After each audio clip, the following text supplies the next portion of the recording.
What's up, Fantasy Freaks? It's Rob, the NRL Fantasy Freak here. Welcome to my expert template video. In this video, we will learn from the experts.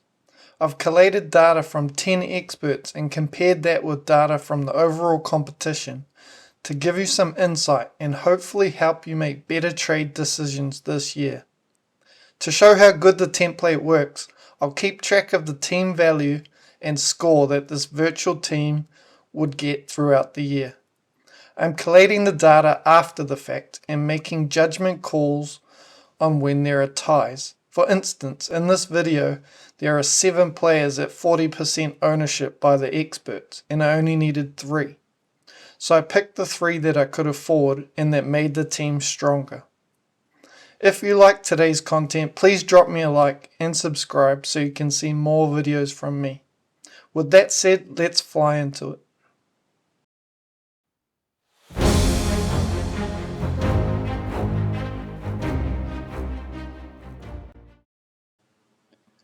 Take 6 of this video. This is my expert template video.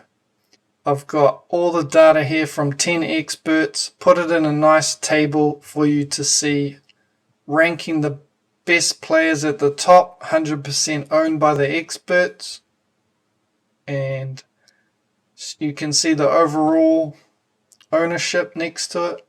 I've then gone and split it up by position so that you can work out which players you want in each position based on what the experts are picking.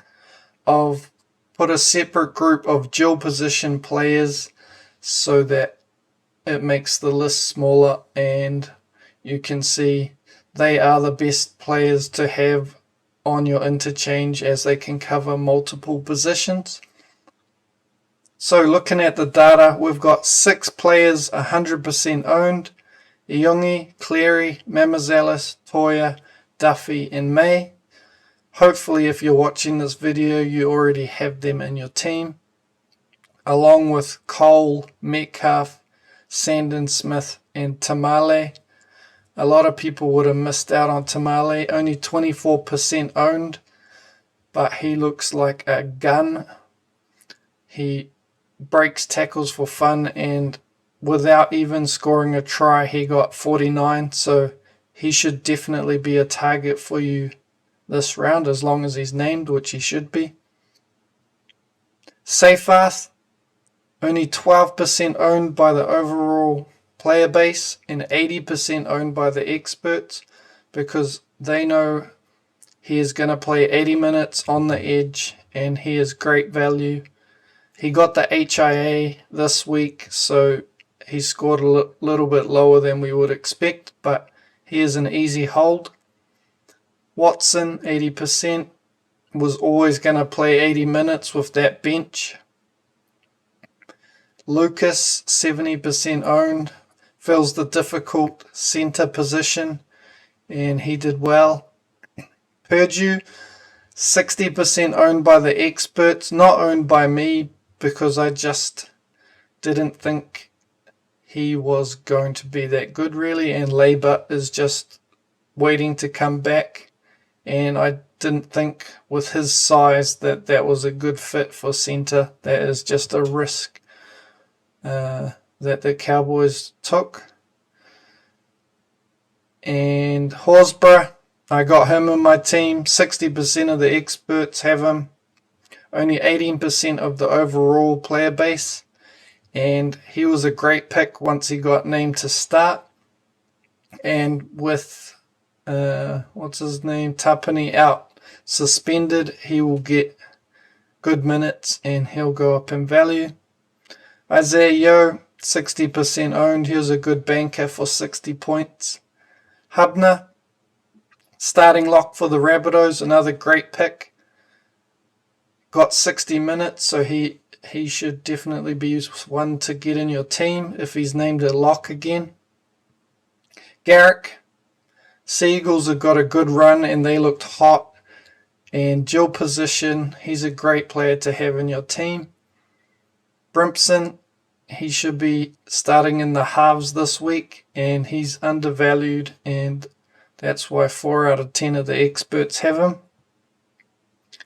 With the bye, he was good to loop round 1 as well, and not as expensive as Jayden Campbell, so players could maximize the dollars on the field for round 1.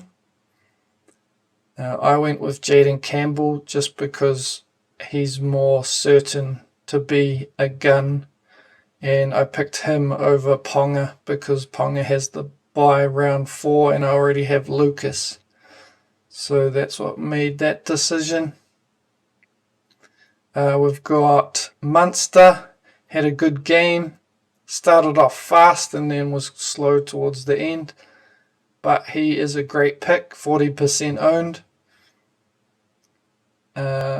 Mazu, he's got the bye though, so obviously you're not going to buy him this week. Mazu scored well in the 50s and he's undervalued at the back. I don't think he has that much value. I still see the Knights struggling, having Sharp in the halves. They don't have the playmaking ability, and Sharp looks like a gun through the middle, so I don't know if the ball is going to get out to the wings as often. Hopgood struggled in the Eels getting smashed, but 70 minutes is great and he'll be a good player to have in your team.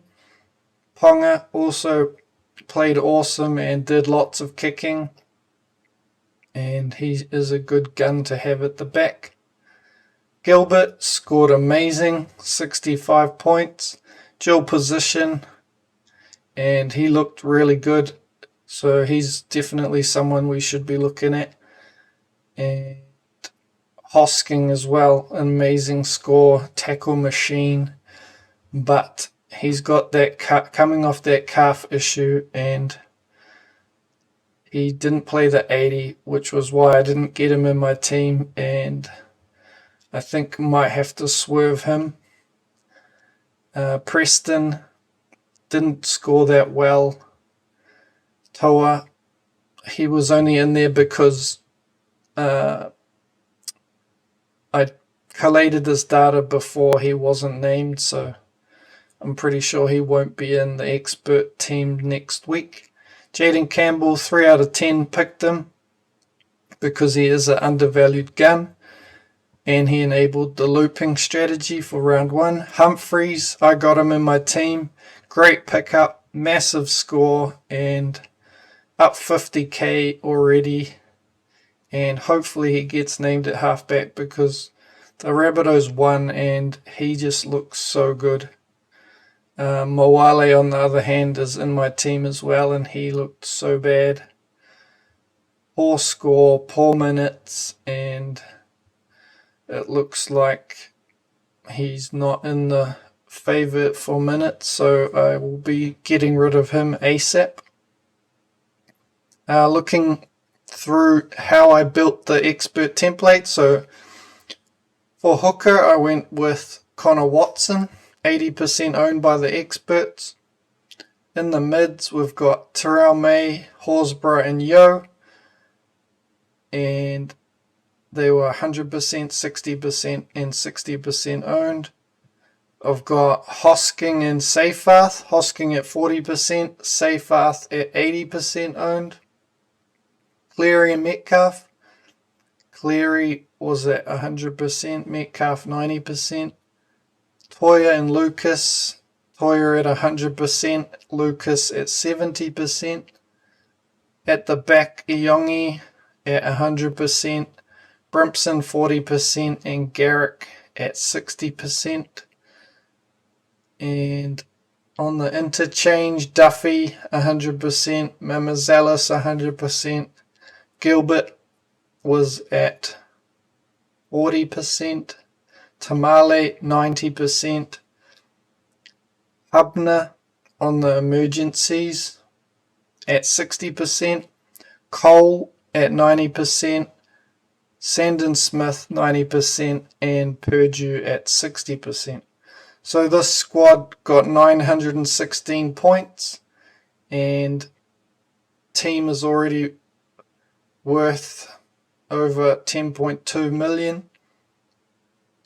and 9k rank is very good start to the year, and hopefully it will keep going and we will learn more from seeing what players the experts bring in throughout the year.